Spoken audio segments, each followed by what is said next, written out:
Many of the exercises women do in an effort to get back in shape after pregnancy or to restore core strength are actually counterproductive.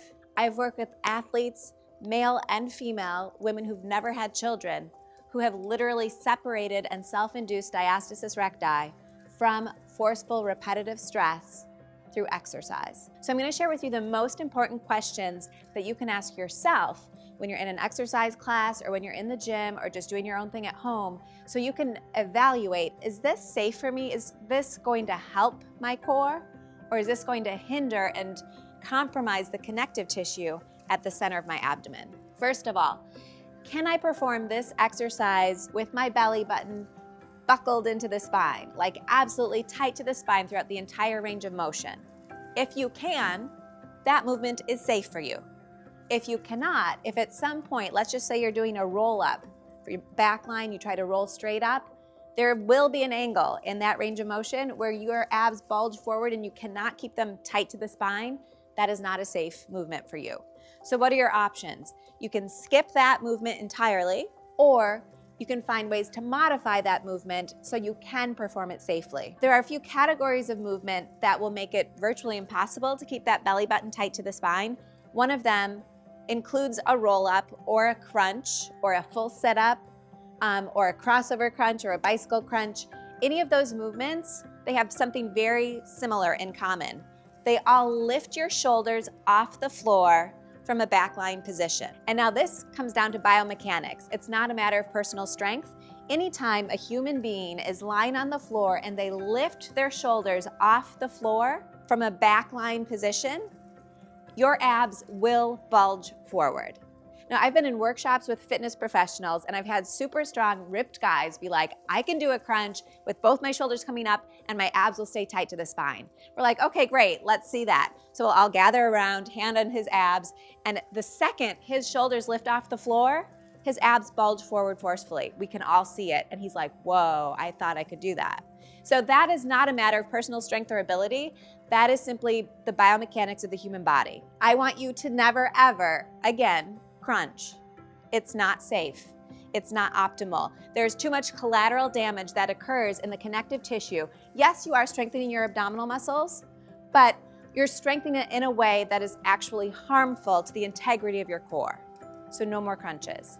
Now, what about a double leg lift? What if you're laying on your back and you want to lift both legs? Now, this is common in core classes, in yoga classes, in Pilates. The few humans who can do a double leg lift from a backline position without their abs bulging forward are probably Olympic gymnasts. And I'm not joking. It is very, very difficult. The physics of that movement, your upper body is on the floor and you're using your core muscles to lift both straight legs up, is very, very difficult. And I've never been in a class, even with fitness instructors, where I didn't see every single person in the room, their abs bulge forward, and it also is bad for the back. But if we go back to that first principle, if you can perform any movement and your abs are tight, tight, tight to the spine the entire time, you know that you're safe. So if you can't do a double leg lift with your abs tight to the spine, it's not safe for you. Now, that's a move that's pretty simple to modify. What can you do instead of a double leg lift? You can do a single leg lift. So you keep one foot planted on the floor, knee is bent, foot is on the floor, and you'll lift one leg at a time. That will give enough support to the core that it is very possible to do that safely with your abs tight to the spine the entire time. Some things do come down to personal strength. Like I said, an Olympic athlete can probably do that. You might not be able to. Some of it, you will get stronger. So maybe right now, at this moment, you can't do a full plank on the floor safely, meaning your abs are tight to the spine the entire time you're at that plank. But in a few weeks, in a few months, as you progress from a wall plank to an incline plank, to maybe a straight arm plank, to a forearm plank, you can build strength and build awareness so that you can control your abdominal muscles and keep them safe in that full plank. So that's a great example of an exercise that is okay sometimes and not okay if you don't have the strength and control to perform it correctly. What about stretching? What about back bends? So this brings me to the second principle that you want to apply to evaluate whether something is safe or not safe for you, and that comes down to your ribs. And ribs thrusting, ribs opening. When we're constantly kind of overstretching and opening our lower rib cage, we are also opening our upper rectus abdominis. And that constant opening, that is going to be harmful to the connective tissue in your upper abdominals. So you want to eliminate that sort of movement or make it a smaller movement. So yes, chest openers in yoga, think about opening the collarbones, but keeping your ribs together. My ribs are knitted together and I'm not going to do anything that would open that rib cage. What about cardio? What cardio is safe? What cardio is not safe? You need a lot of oxygen when you're performing aerobic activity. So you need to let the abs fully expand to get plenty of breath.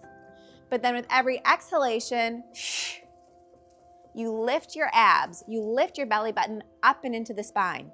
And that very firm activation of your abdominals with every exhalation protects your back, it protects your abs, and it also protects your pelvic floor. I personally do not recommend running during pregnancy. There's a lot of stress on the ligaments that can help cause or worsen prolapse during pregnancy, and you have all those hormones that are making everything lax.